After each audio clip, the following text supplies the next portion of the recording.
Hello everyone and my users. Now start to next lecture. तो अब हम लोग फिर से देखेंगे एक नए लेक्चर के रूप में जो हम लोग को पढ़ना था सेक्सुअल रिप्रोडक्शन के बारे में। और इस सेक्सुअल रिप्रोडक्शन में हम लोगों ने पढ़ लिया था, पिछले क्लास में हमने बात की थी आप लोगों से कि सेक्सुअल रिप्रोडक्शन को हम उसकी फीचर्स के और उसके लाइफ स्पान में जो भी फेजेस हैं इसके बेसिस के आधार पर इसे हम लोग दो ग्रुप में बांटा था। फर्स्ट को हमने कहा था फेजेज ऑफ लाइफ और दूसरा को हमने कहा था events of sexual reproduction. Phases of life में हमने पिछले क्लास में भी आप लोग से बात किया था कि इसे हम फर्दर इसे क्लासीफाई किए थे 3 ग्रुप्स में। फर्स्ट को हमने नाम दिया था जुवेनाइल और वेजेटेटिव, सेकंड का नाम दिया था रिप्रोडक्टिव और लास्ट वाले को दिया था हमने सेनासेंस दिया था। हमने जो वेजेटेटिव या जुवेनाइल फेज था उसके बारे में हम लोगों ने बात कर ली थी प्रीवियस क्लास में। अब हम लोग बात करेंगे रिप्रोडक्टिव फेज के बारे में कहेंगे। और रिप्रोडक्टिव फेज उन सभी को कहा जाता है जिसमें कोई भी ऑर्गेनिज्म अपने न्यू ऑफस्प्रिंग को रिप्रोड्यूस करने के लिए सक्षम होता है, कैपेबल होता है, तो वैसे को कहते हैं रिप्रोडक्टिव फेज कहते हैं। यानी those phase of any organisms और any animals which are able to reproduce new organism, such phase is said to be reproductive phase बोलेंगे। जैसा कि हमने पिछले क्लास में आपको हम एग्जाम्पल्स के थ्रू भी हमने बतलाया था और हम लोगों ने बेहतर से समझ भी लिया था। जब तक कि हम एग्जाम्पल्स नहीं देंगे तब तक हम लोग का कॉन्सेप्ट क्लियर नहीं हो पाएगा। और अब हम बात करते हैं कि जो भी हमारा फेजेस होता है, जो भी ऑर्गेनिजम्स है नेचर में, मेनली हम 2 एनिमल्स के बारे में जानते हैं। पहला जो हमारा प्लांट्स हुआ और दूसरा एनिमल्स है। प्लांट्स में भी हम लोगों ने देखा था कि प्लांट भी अपना रिप्रोडक्शन सेक्सुअल रिप्रोडक्शन को परफॉर्म करता है और उसे कंप्लीट करने के लिए फ्लावर को रिप्रोड्यूस करता है। दैट मीन्स हम कह सकेंगे कि जब किसी भी फ्लावरिंग प्लांट्स, खासतौर पर फ्लावरिंग प्लांट्स की हम बात कर रहे हैं अभी, तो किसी भी अगर फ्लावरिंग प्लांट्स हो और वो अगर रिप्रोडक्टिव फेज में इंटर करता है तो उसके बॉडी पर फ्लावर का डेवलपमेंट होना शुरू हो जाता है। दैट मीन्स हम देख करके समझ जाते हैं कि that plants are gets enters into reproductive phase, यानी वो प्लांट्स अब इंटर कर गया है किसमें, रिप्रोडक्टिव फेज में कर गया है। तो अब हम देखते हैं यहाँ पर कि रिप्रोडक्टिव फेज जो होता है प्लांट और एनिमल्स में डिफरेंट टाइप से होता है। तो हमने पिछले क्लास में बोल दिया था इन प्लांट्स में देखेंगे और फिर हम लोग देखेंगे इन एनिमल्स में देखेंगे। तो इन दोनों में किस तरह से रिप्रोडक्टिव फेज को रिप्रेजेंट्स करता है उसके बारे में हम देखेंगे। तो इन प्लांट्स की हम बात करते हैं कि रिप्रोडक्टिव फेज, खासतौर पर हम हायर प्लांट्स की बात कर रहे हैं कि जो भी हमारा रिप्रोडक्टिव फेज होता है वह रिप्रोडक्टिव फेज जो प्लांट में कंप्लीट होती है तो वो फ्लावर के थ्रू होता है। तो हम कह सकेंगे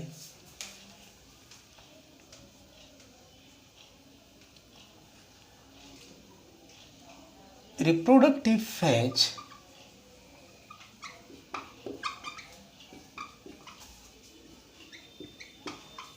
of flowering plants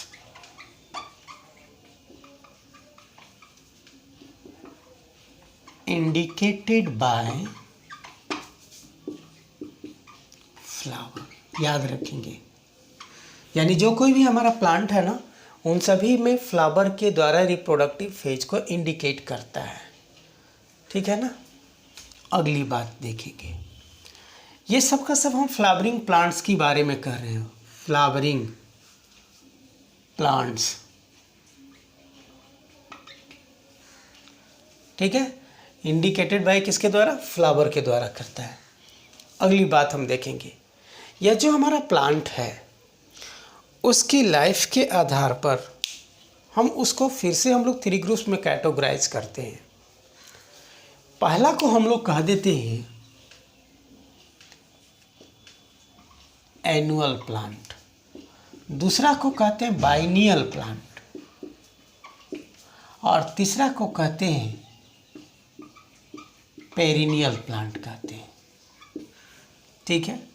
एनुअल जो ओनली 1 ईयर में अपने लाइफ स्पैन को कंप्लीट करता हो, यानी लाइफ साइकिल को कंप्लीट करता हो, तो 1 ईयर। बाइनियल, बाइक मीन्स 2 होता है, 2 ईयर्स। और पेरी मतलब मोर देन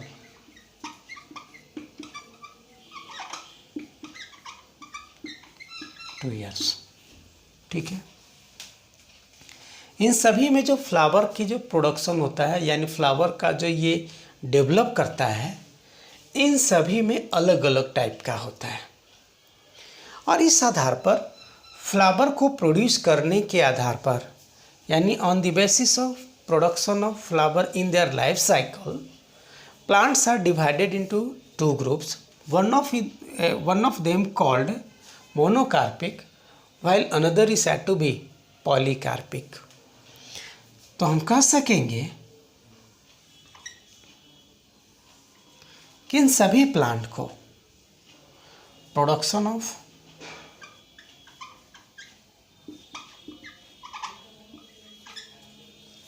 प्रोडक्शन नहीं, डेवलपमेंट कर देते हैं। Development of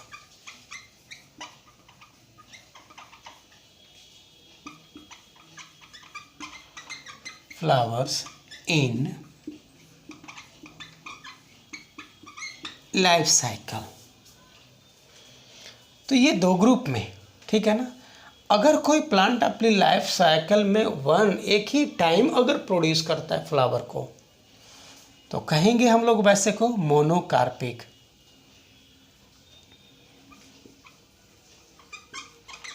flowers develops in once time, तो वैसे को कहेंगे मोनोकार्पिक। और दूसरा मोर देन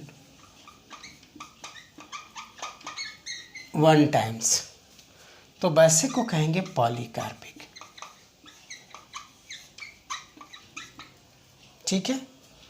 तो ये हमारा जितने भी हमारे फ्लावरिंग प्लांट्स हैं, उन सभी में जो रिप्रोडक्टिव फेज होता है वो फ्लावर के थ्रू वो रिप्रेजेंट करता है। अब हम देखेंगे मोनोकार्पिक में।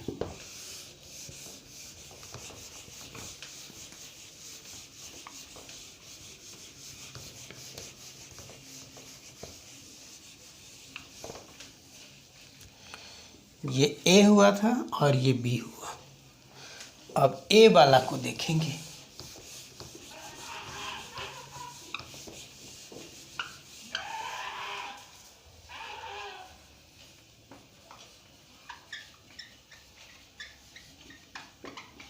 मोनोकार्पिक, दैट मीन्स हम बताएंगे ओनली वन कार्प, ओनली, हाँ, flower is produce in only one times. Flower is only produced in only one times.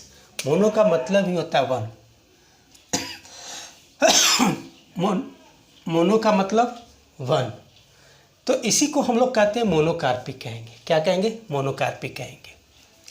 तो देखेंगे यह जो मोनोकार्पिक होता है, कुछ ऐसा भी प्लांट्स है जो एनुअल होता है और वो हमेशा मोनोकार्पिक होता है। हमेशा क्या होता है? मोनोकार्पिक होता है।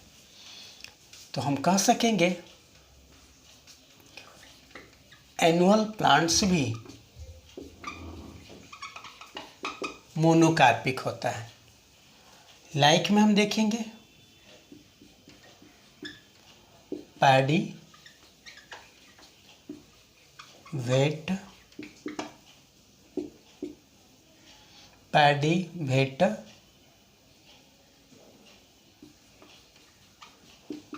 Mustard, ETC। बाइनियल भी होता है। लाइक में हम बताएंगे रेडिस, और अगला है कैरोट।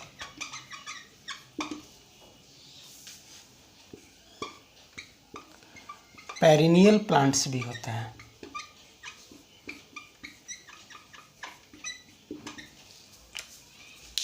इसका भी हम लोग लाइक बताएंगे।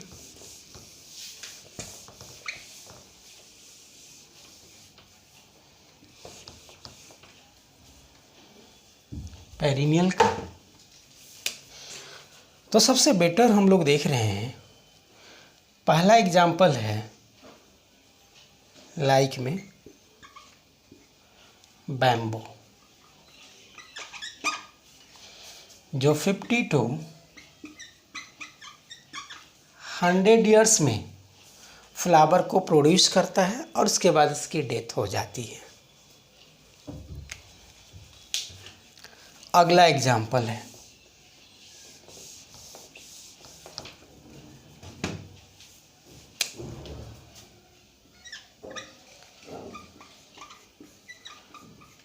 नीला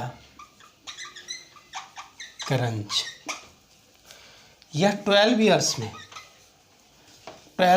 में फ्लावर को प्रोड्यूस करता है। इसकी साइंटिफिक नेम है एस्ट्रोबिलैंथस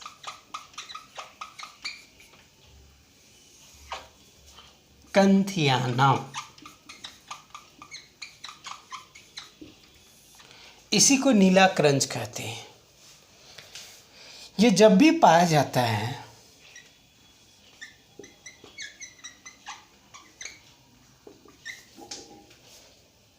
तो ये केरला में पाया जाता है,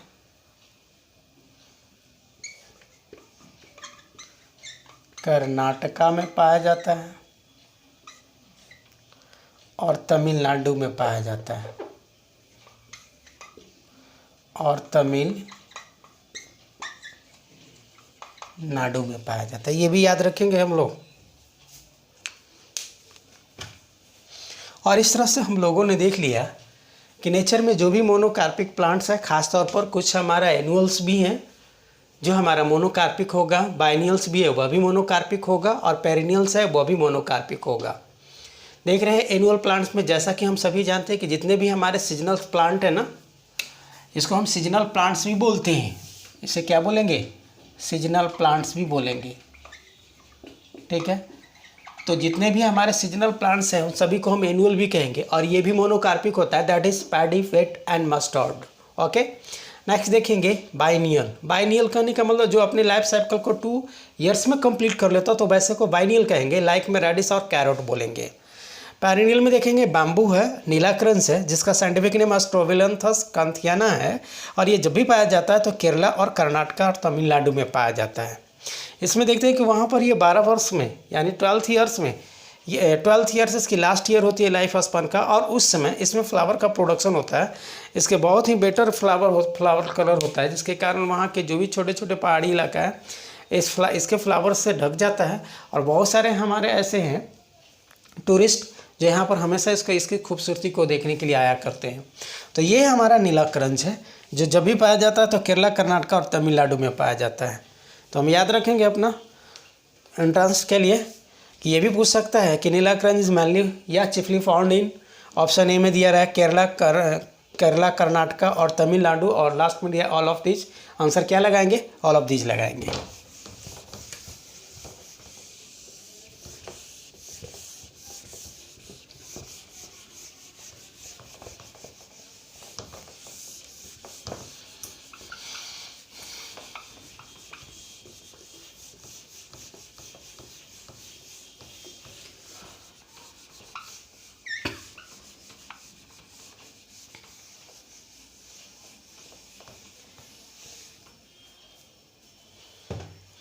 नेक्स्ट है पॉली। बी में कौन है?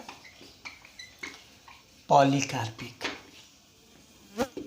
दैट मीन्स हम कहें कि मोर देन 1 टाइम्स अपने अगर लाइफ साइकिल में वो फ्लावर को रिप्रोड्यूस करता है, ग्रो करता है, डेवलप करता है तो वैसे प्लांट को हम कहते हैं पॉलीकार्पिक कहेंगे। जैसा कि हम सभी देखते हैं कि एक मैंगो प्लांट को देखें तो वो मैंगो प्लांट उसकी लाइफ साइकिल अप्रॉक्स 100 ईयर्स के करीब होता है और वह 100 ईयर्स में कई बार जैसे ही मैच्योरिटी स्टेज में आता है फिर वो न्यू मतलब फ्लावर को प्रोड्यूस करता है। फिर अगले साल जैसे उसका सीजन आता है फेवरेबल कंडीशन, फिर वो एक फ्लावर को प्रोड्यूस करता है, यानी अपनी लाइफ साइकिल में कई बार वो यह फ्लावर को प्रोड्यूस करता है। तो वैसे को हम कहते हैं पॉलीकार्पिक कहते हैं। ठीक उसी तरह से लीची को देखेंगे, गुआवा को देखेंगे, और भी हमारे पास जितने भी लगभग जो बड़े बड़े ट्रीज़ हैं, पीपल को देखेंगे, बनाना ट्रीज़ को देखेंगे। ये सब का सब अपने लाइफ साइकिल में कई बार यह फ्लावर को प्रोड्यूस करता है, इसलिए ऐसे प्लांट्स को हम लोग कहेंगे polycarpic. When a plant produce more than one times flower in their life cycle so that it is said to be, क्या बोलेंगे हम, पॉलीकार्पिक बोलेंगे। क्या बोलेंगे, पॉलीकार्पिक बोलेंगे। अब इसका एग्जाम्पल्स हम लोग देख लें तो हम कहेंगे मोर देन वन टाइम्स,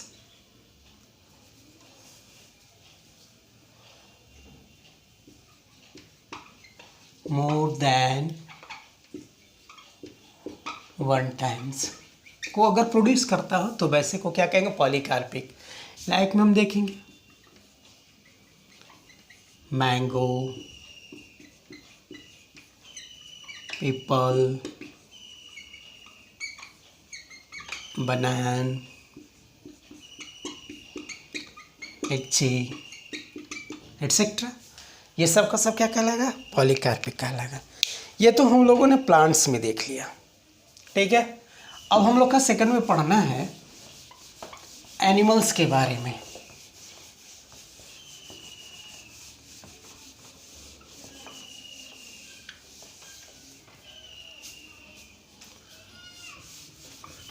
तो देखेंगे एनिमल्स में, सेकंड है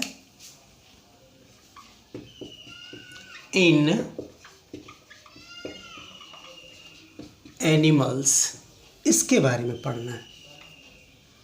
इसके पहले हम लोगों ने पढ़ रहा था इन प्लांट्स के बारे में, अब हम लोग को पढ़ना किसके बारे में, इन एनिमल्स के बारे में भी पढ़ना है। तो हम देखेंगे नेचर में हायर एनिमल्स भी है और लोअर टाइप का भी एनिमल्स है।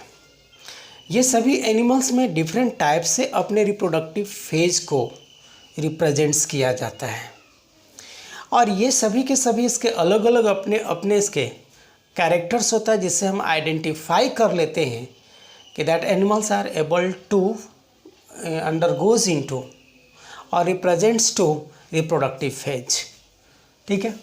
तो जैसा कि हम इसके फीचर्स में देखेंगे, तो अब हम लोग इसके फीचर्स के बारे में स्टडी करेंगे, ठीक है। तो फीचर्स में देखें कि ये जब भी होता है तो एनिमल्स के द्वारा, यानी हायर एंड लोअर बोथ और animals are represents different mode of reproductive phase, ठीक है। तो कहेंगे ना all animals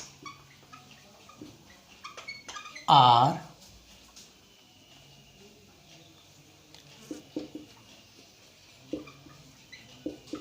indicates their reproductive phase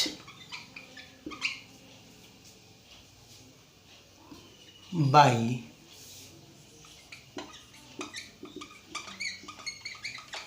different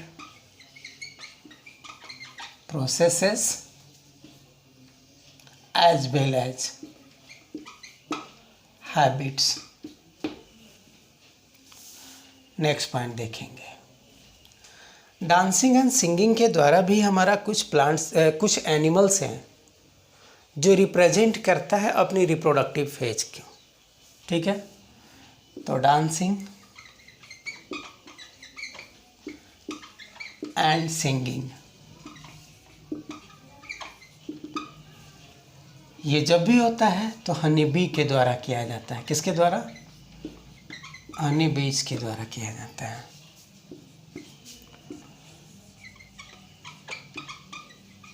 dancing के द्वारा जब भी किया जाता है तो पिकॉक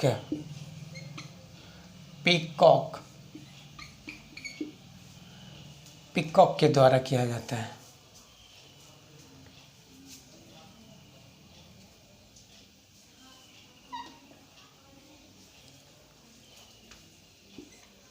अगली बात, कुछ हमारा ऐसा एनिमल्स है जो अपने जो भी रिप्रोडक्टिव फेज को रिप्रेजेंट्स करता है वो हीटिंग प्रोसेस द्वारा करता है, और कुछ ऐसा भी है जो अपने बॉडी के ब्लीडिंग के द्वारा करता है। तो इस तरह से हम लोगों ने देख लिया कि जितने भी हमारे एनिमल्स हैं वो हायर हो या लोअर हो, वो अपने रिप्रोडक्टिव फेज को डिफरेंट टाइप से वो रिप्रेजेंट करता है, प्रस्तुत करता है, इंडिकेट करता है।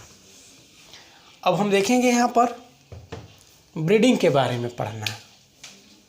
तो ब्रीडिंग क्या है ये समझेंगे। ब्रीडिंग बोलें या तो फिर रिप्रोडक्शन बोलें, दोनों एक ही तरह का बात है, ठीक है। ब्रीडिंग मीन्स वही बोलेंगे जो रिप्रोडक्शन है, कि when an organism is able to reproduce new organism itself called क्या बोलेंगे, रिप्रोडक्शन बोलेंगे। यानी दैट फीचर और of the any organism during which it can able to produce और reproduce new young ones itself is said to be reproduction और breeding बोलेंगे। इस breeding को हम लोगों ने दो ग्रुप में क्लासिफाई किया है। नेचर के कुछ ऐसा भी ऑर्गेनिज्म है जो हम पिछले क्लास में बता चुके थे आप लोग को, कि नेचर के कुछ ऐसे भी ऑर्गेनिज्म और ख़ास तौर पर एनिमल्स है या प्लांट्स है, जो अपना जब भी वो ब्रीडिंग या रिप्रोडक्शन की क्रिया परफॉर्म करता है तो स्पेसिफिक सीजन में ही करता है। तो वैसे को कह देते हैं हम सीजनल ब्रीडिंग। तो कहेंगे always completed in specific, always completed in specific, ठीक है ना, सीजन। और दूसरा कुछ ऐसा भी हमारा एनिमल्स है और ऑर्गेनिज्म है जो किसी भी सीजन्स में वो अपने न्यू ऑफस्प्रिंग को रिप्रोड्यूस करने के लिए कैपेबल होता है। तो हम कहेंगे एनी सीजन्स। तो जो स्पेसिफिक सीजन में ही वो रिप्रोड्यूस करता है न्यू ऑर्गेनिज्म को, तो वैसे को बोलेंगे कंटिन्यूअस ब्रीडिंग। और कुछ ऐसे हैं जो किसी भी सीजन में वो अपने ऑफस्प्रिंग को रिप्रोड्यूस करने के लिए कैपेबल होता है, तो वैसे को हम लोग कह देते हैं, ओ सॉरी उल्टा हो गया, ऐसे को कहेंगे सीजनल ब्रीडिंग। सीजनल ब्रीडिंग कहेंगे।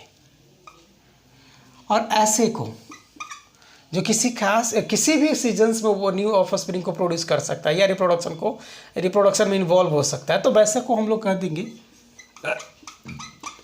Continuous breeding.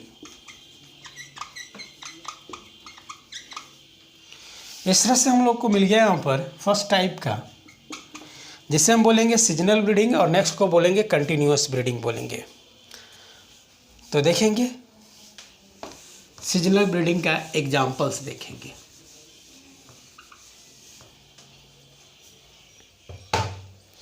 तो सीजनल ब्रीडिंग में देखेंगे जेनरली ऑल प्लांट्स, ठीक है, एक्सेप्शंस भी हैं। जैसा कि हम सभी जानते हैं, मेज को देखे होंगे, उसको हम किसी भी सीजन में ग्रो कर सकते हैं। पपाया को देखे होंगे, वो भी किसी भी सीजन में ग्रो कर सकते हैं। तो हम कह सकेंगे एक्सेप्ट मेज, और दूसरा है पपाया। दूसरा कौन है? पपाया।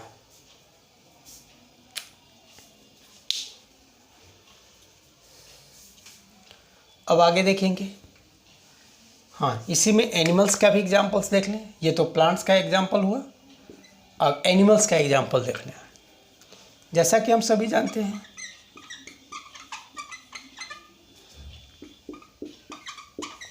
मॉस्किटोज हो गया,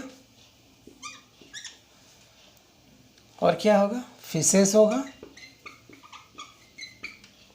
कुछ हमारा रेप्टाइल्स भी होगा, etc। तो ये था हमारा सीजनल ब्रीडिंग का एग्जांपल्स था। यानी a few of them organism of the nature which are always perform reproduction in a specific season, so that it is said to be, बोलेंगे सीजनल ब्रीडिंग। ठीक है, ओके। अब नेक्स्ट देखेंगे हम लोग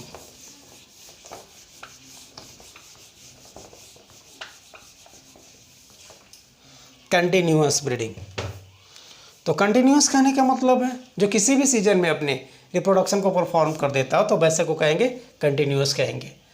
जैसा कि हम इसका एग्जांपल्स में देखेंगे कंटिन्यूअस का, तो कंटिन्यूअस का एग्जांपल में देखेंगे क्या, तो कंटिन्यूअस में एग्जांपल्स देखेंगे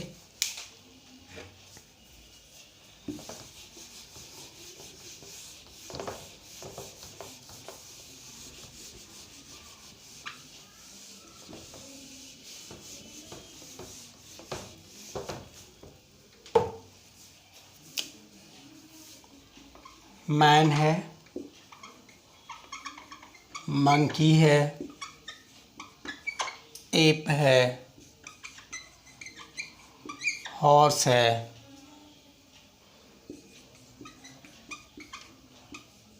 एलिफेंट है, ईटीसी। ये सब का सब क्या है, कंटिन्यूअस ब्रीडिंग का एग्जांपल्स है, ठीक है।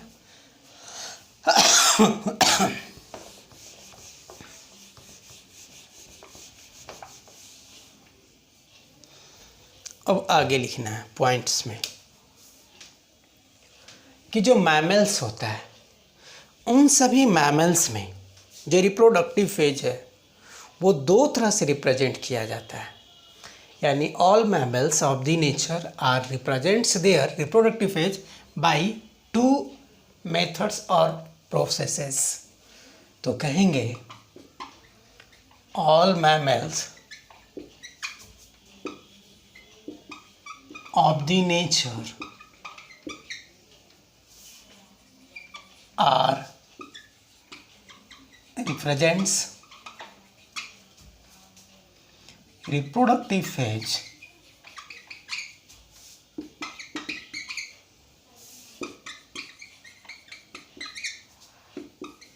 through two methods,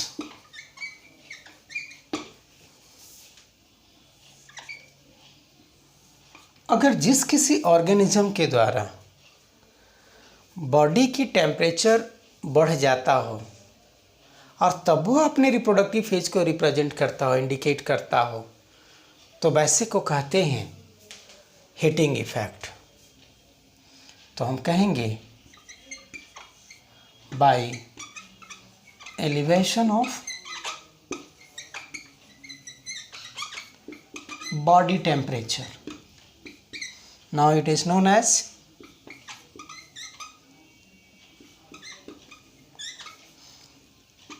heating effect and also known as Oestrus cycle, ठीक है। दूसरा है अगर ये ब्लीडिंग के द्वारा अगर रिप्रेजेंट करता है तो वैसे को कहते हैं मेंस्ट्रुअल साइकिल। दैट मीन्स यह फर्स्ट हुआ और ये सेकेंड हुआ। तो हम बताएंगे कि few of them mammals are always represents their reproductive phase through heating effect, so that it is said to be Oestrus cycle. But in case of some mammals, it always represents reproductive phase through bleeding, so that it is said to be menstrual cycle. इसके लिए एब्रीविएटिव ये और ये है। अब आगे देखेंगे features of oestrus cycle को देखेंगे।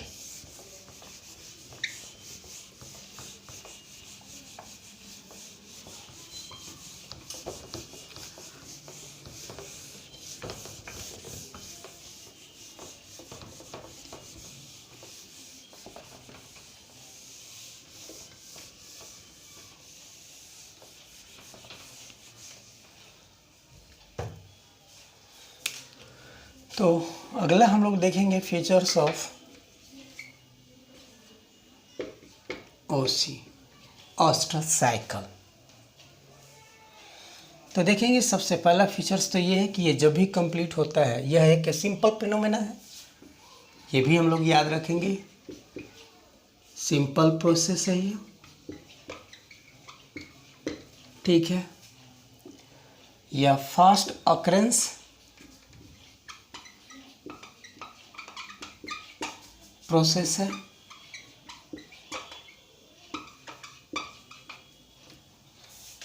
अगली बात देखेंगे, यह जब भी होता है तो नॉन प्राइमेट्स में कंप्लीट होता है।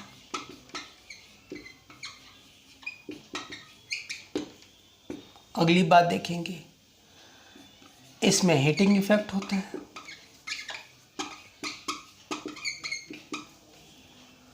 यह हीटिंग इफेक्ट किसके कारण होता है? तो ड्यू टू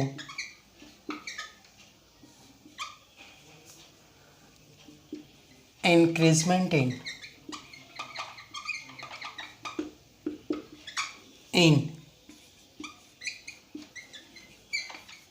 एस्ट्रोजन हार्मोन, ठीक है, जिसका नाम है क्या? इंक्रीजमेंट इन एस्ट्रोजन हार्मोन, ठीक है। आगे देखेंगे, यह जो हीटिंग इफेक्ट जब भी यानी ऑस्ट्रस साइकिल जब भी ये साइकिल्ड होता है तो 18 to 21st day of a month, ठीक है ना। यानी ये जब भी इनिशिएट होगा तो महीने के 18वें और 21वें दिन इनिशिएट होगा। अगली बात याद रखेंगे, यह 48 से 72 घंटों तक रहता है, ठीक है ना। दैट मीन्स हम कहेंगे 3 to 4 days आर appears, ठीक है। अगला देखेंगे, यह जब भी होता है तो नॉन प्राइमेट्स में होता है। दूसरी बात है कि यह कुछ ही घंटों के लिए यह होता है, यानी ये जो हमारा हीटिंग इफेक्ट होगा बस 3 से 4 दिन के लिए, हाँ ठीक है, ये है। और अगला ये बताएंगे, एग्जाम्पल्स में देखेंगे। तो एग्जाम्पल्स के लिए देख लें, काऊ हो गया, डॉग हो गया, पिग हो गया, हॉर्स, etc। तो ये सब में जब भी कंप्लीट होता है तो ऑस्ट्रस साइकिल होता है। जब अगर मान लिया जाए ऑस्ट्रस साइकिल कंप्लीट हो जाता है तो उसके बाद का जो साइकिल होता है उसको कहते हैं एन ऑस्ट्रस साइकिल कहते हैं। क्या कहते हैं उसको? एन ऑस्ट्रस साइकिल कहते हैं। तो कहेंगे ना,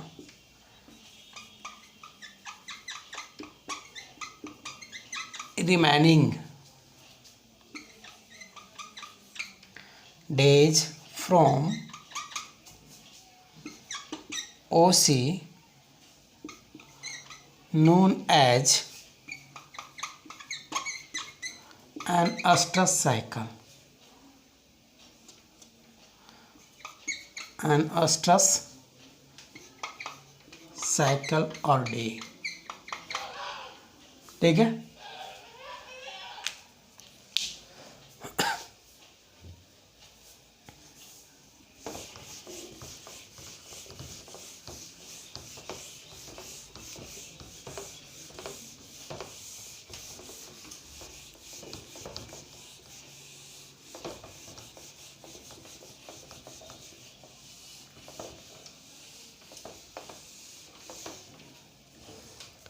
अब हम ये भी देखेंगे कि यह ऑस्ट्रक्स महीने में कोई कोई ऐसे भी ऑर्गेनिजम्स है और एनिमल्स है जो कि एक बार कंप्लीट करता है। पैसे को कहते हैं मोनो ऑस्ट्रस, जैसा कि हम ह्यूमन बींग्स में देखेंगे। कुछ ऐसे भी हमारे एनिमल्स हैं, नहीं ह्यूमन बींग्स नहीं, सॉरी, कुछ ऐसे भी हमारे एनिमल्स हैं जो सिर्फ एक ही महीने में एक ही बार ऑस्ट्रस साइकिल को कंप्लीट करता है। दैट मीन्स हम कहते हैं उसे हम लोग काऊ कहेंगे, बफेलो कहेंगे। कुछ ऐसे भी हैं जो एक महीने में 2 बार ऑस्ट्रस साइकिल को कंप्लीट करता है, जैसा कि डॉग में देखेंगे। और कुछ ऐसा भी होता है जो कई बार भी करते हैं, जिसको पॉलीऑस्टस बोलेंगे। तो इस तरह से हम लोगों ने देख लिया, ये ऑस्टस साइकिल का फीचर्स था और एग्जाम्पल्स था। अब नेक्स्ट देखेंगे हम लोग मेंस्ट्रुअल साइकिल के बारे में देखेंगे। किसके बारे में? मेंस्ट्रुअल साइकिल के बारे में देखेंगे। तो मेंस्ट्रुअल साइकिल का हम लोग ने डिफिनेशन जान चुके हैं कि a few of them mammals which are always represents reproductive phase through breeding called, क्या बोलेंगे? मेंस्ट्रुअल साइकिल बोलेंगे। अब इसके फीचर्स को हम लोग देखेंगे, इसके क्या फीचर्स हैं। तो अभी अभी हमने देखा था ऑस्ट्रस साइकिल की बात किया था कि वो सिंपल होता है, जस्ट कहने का मतलब है कि उसमें ज़्यादा कोई खास प्रोसेसेस कंप्लीट नहीं होते हैं। लेकिन मेंस्ट्रुअल साइकिल में देखते हैं कि बहुत ही कॉम्प्लिकेटेड होता है, और आगे हम पढ़ेंगे जैसे ही हमारा अगला टॉपिक आएगा, अगला टॉपिक के बाद यानी ह्यूमन रिप्रोडक्शन में देखेंगे, उसमें बताएंगे इसको इलस्ट्रेटेड फॉर्म में, कि देखेंगे कि कई छोटे छोटे उसमें प्रोसेसेस और फिनोमेना कंप्लीट होता है। तो हम इस तरह से कहेंगे कि जब भी हमारा ये मेंस्ट्रुअल साइकिल होता है, ये कॉम्प्लेक्स फिनोमेना है, तो ये कहेंगे ना, it is a complex phenomena और प्रोसेस। दूसरी बात, अभी अभी हमने बात किया था कि वो स्लो होता है, तो जस्ट इसका अपोजिट क्या होगा? सॉरी, फास्ट होता है, तो ये क्या होगा? स्लो होगा, यानी यह क्या है? स्लो प्रोसेस है। दूसरी बात है, यह जो भी कंप्लीट होता है, यानी एमसी जब भी कंप्लीट होता है तो प्राइमेट्स में ही होता है, कभी भी ये नॉन प्राइमेट्स में नहीं होता है। दूसरी बात, ऐसे प्रोसेस के दौरान ब्लीडिंग होता है, तो कहेंगे ब्लीडिंग इज ऑल्सो अकर, ठीक है ना, ब्लीडिंग इज ऑल्सो अकर्स। अगली बात हम बताएंगे, यह जब भी होता है तो महीने के 28th और 29th डे को स्टार्ट होता है। दैट मीन्स हम कहेंगे it is initiates always 28th और 29th day of a month, ठीक है, जब भी ये इनिशिएट्स होता है तो। दूसरी बात, ये जब भी रहता है तो 3 से 4 डेज तक रहता है, ठीक है, तो हम कहेंगे इट असिस्ट 3 to 4 डेज। अगली बात 5 डेज। अगली बात देखेंगे, अगली बात ये देखेंगे कि ये जब भी ये ब्लीडिंग की प्रोसेस होती है तो इसमें इन्वॉल्व होता है यूटेरस होता है। कौन होता है? यूटेरस होता है, जिसको वॉर्म कहेंगे। तो bleeding is always takes place through वॉर्म और यूटेरस, ठीक है। और अब इसके एग्जांपल्स में हम लोग देखेंगे, और इसके लिए जो हार्मोन्स रिस्पॉन्सिबल है ब्लीडिंग के लिए, तो ब्लीडिंग के लिए जो हार्मोन्स रिस्पॉन्सिबल है वो है प्रोजेस्टेरॉन भी है और एस्ट्रोजेन भी है, दोनों हैं, ठीक है। आगे देखते हैं एग्जाम्पल्स में। तो एग्जाम्पल्स में कौन कौन है? नेचर का 3 ही ऐसा ऑर्गेनिज्म है जिसमें मेंस्ट्रुअल साइकिल कंप्लीट होता है। फर्स्ट को हम लोग कहेंगे ह्यूमन कहेंगे, नेक्स्ट को मंकी बोलेंगे और लास्ट को एप बोलेंगे। और इस तरह से हम लोगों ने देख लिया कि नेचर के जो कोई भी ऑर्गेनिजम्स हैं उन सभी में से जो खास तौर पर ये 3 मैमल्स हैं जो हमेशा जब भी ये कंप्लीट करता है तो ये मेंस्ट्रुअल साइकिल को कंप्लीट करता है। तो हम लोगों ने देख लिया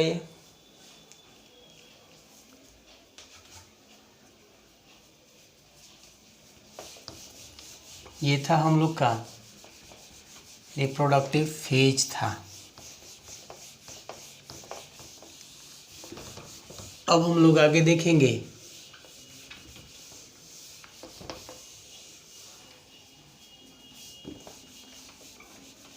सी में है सेनेसेंस फेज। हम याद करेंगे कि जो भी अगर ऑर्गेनिजम्स हैं उन सभी की लाइफ स्पान को 3 फेजेस में हमने क्लासिफाई किया था। फर्स्ट को हमने बोला था वेजेटेटिव या जुवेनाइल फेज, सेकंड को बोला था रिप्रोडक्टिव और लास्ट वाला सेनेसेंस फेज है। तो अब हम देखेंगे सी है सेनासेंस फेज। कौन है? सी है, सेनासेंस फेज है, सेनासेंस फेज है। इसके पहले हमने किसको पढ़ा था, याद रखेंगे हम लोग? इसके पहले हम लोगों ने पढ़ा था रिप्रोडक्टिव फेज के बारे में। किसके बारे में?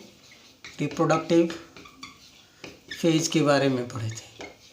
और इस तरह से हम लोगों ने देख लिया कि अब हम लोग का दोनों फेज कंप्लीट हो गया है, वेजेटेटिव जुवेनाइल भी और साथ ही साथ हमारा रिप्रोडक्टिव भी। अब हम लोग को बचा कौन है?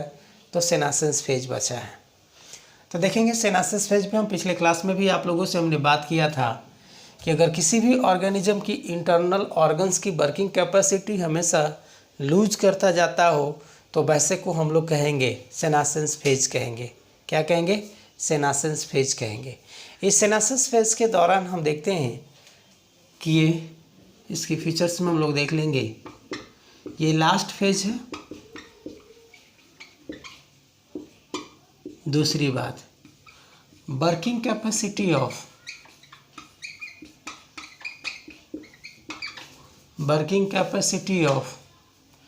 इंटरनल ऑर्गन्स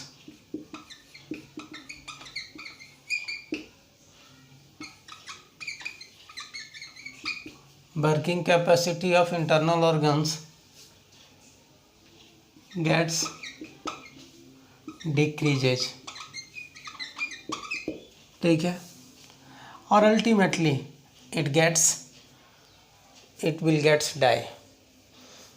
तो हम कहेंगे आफ्टर सम टाइम्स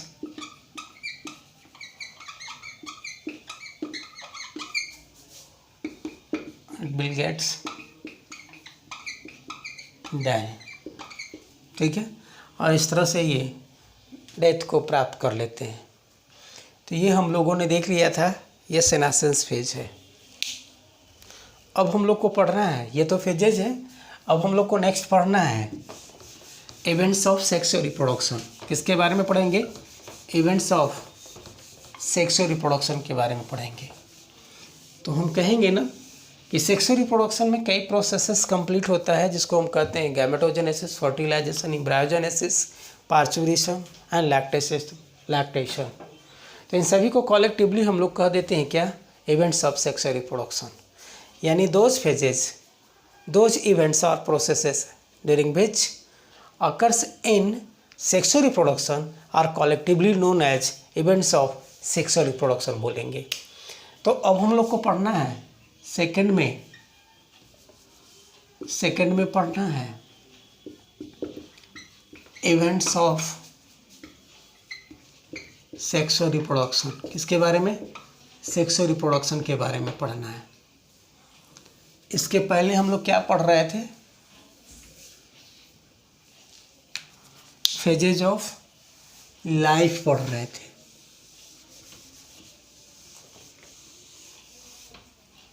इसके पहले हम लोग पढ़ रहे थे phases of life, phases of life और लाइफ स्पान। तो हम बताएंगे ना कि some events, those events which are always occurs in sexual reproduction are collectively known as events of sexual reproduction बोलेंगे। और इस सेक्सुअल रिप्रोडक्शन में देखेंगे कि कई प्रोसेस, अभी हमने बताया कि कभी गैमेटोजेनेसिस होता है, गैमेट की फॉर्मेशन होती है, वो गैमेट्स आपस में फ्यूज़ करता है जिसे फर्टिलाइजेशन और सिनगैमी कहेंगे। ये फर्टिलाइज जायगोट को फॉर्मेशन करेंगे। ये जायगोट फर्दर ये डिवाइड करेगा माइटोटिकली और ये मास लाइक स्ट्रक्चर का निर्माण करता है, एम्ब्रायो कहेंगे। वही एम्ब्रायो फिर फर्दर तेज़ी से वो माइटोटिकली डिवाइड करता है और फिर ये न्यू यंग वंस में डेवलप हो जाता है। जो हमारे मिल्क प्रोड्यूसिंग ऑर्गेनिजम्स हैं तो वो सभी के सभी ऑर्गेनिज्म में लैक्टेशन भी होता है, पार्चुरेशंस भी होता है। कुछ ऑर्गेनिजम्स हैचिंग भी करते हैं, जैसे बर्ड्स में देखेंगे, रेप्टाइल्स में देखेंगे, और तब उसके बाद वह एक न्यू ऑर्गेनिज्म को रिप्रोड्यूस करने के लिए कैपेबल होता है। 11th में हमने आप लोगों को बताया था कि एम्ब्रायो डेवलपमेंट 2 टाइप्स का होता है। फर्स्ट को कहते हैं डायरेक्ट और दूसरा को कहते हैं इनडायरेक्ट। तो खासतौर पर हम इनडायरेक्ट के बारे में देखेंगे, यानी नॉन कॉर्डेट्स में हम लोगों ने देखा था कि पोरीफेरा था, सिलेंट्रेटा था, टेनोफोरा था, ये सारे के सारे जितने भी हमारे हेमिकॉर्डेट थे सभी में ज़्यादा अधिकांशतः हम लोग देख रहे थे इनडायरेक्ट वे में ही अपनी एम्ब्रायो को डेवलप कर रहे थे। लेकिन आज हम यहाँ पर ज़्यादा से ज़्यादा बात करेंगे higher organism, that means plant के साथ साथ हमारे हायर एनिमल्स के बारे में हम बात करेंगे। तो यहाँ पर देखेंगे कि इन सभी में छोटे छोटे कई अनेक प्रोसेसेस कंप्लीट होता है जिसे हम कलेक्टिवली कहते हैं सेक्सुअल इवेंट्स बोलेंगे। क्या बोलेंगे? इवेंट्स ऑफ सेक्सुअल रिप्रोडक्शन बोलेंगे। ठीक है, तो अब हम देखते हैं यह सेक्सुअल इवेंट्स को हम 3 ग्रुप्स में डिवाइड करते हैं। ठीक है, कितने ग्रुप्स में? 3 ग्रुप्स में। देखेंगे, समझेंगे। अगर male and female gamete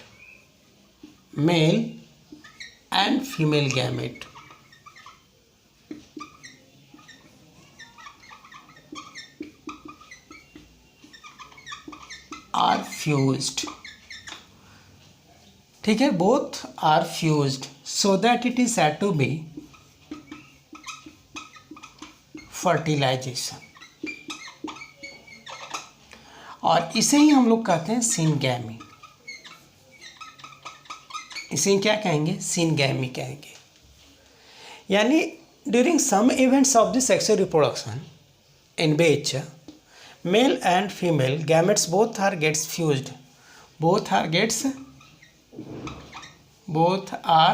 fused so that it is said to be fertilization और सिनगैमी कहेंगे। लेकिन इस फर्टिलाइजेशन के पहले भी कुछ प्रोसेसेस कंप्लीट होता है।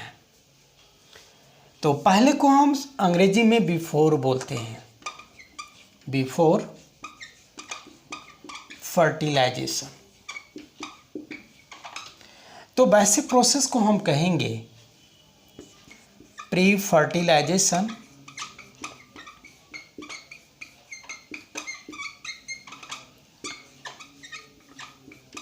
इवेंट्स बोलेंगे। इसे फर्टिलाइजेशन और सिनगैमी इवेंट्स बोलेंगे। ठीक है, तो ये फर्स्ट टाइप का है और ये सेकंड टाइप का है। अब देखते हैं आगे थर्ड टाइप का।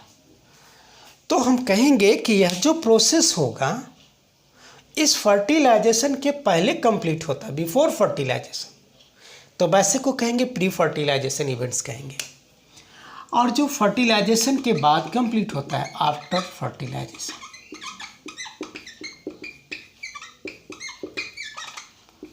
तो वैसे को कहते हैं हम लोग पोस्ट फर्टिलाइजेशन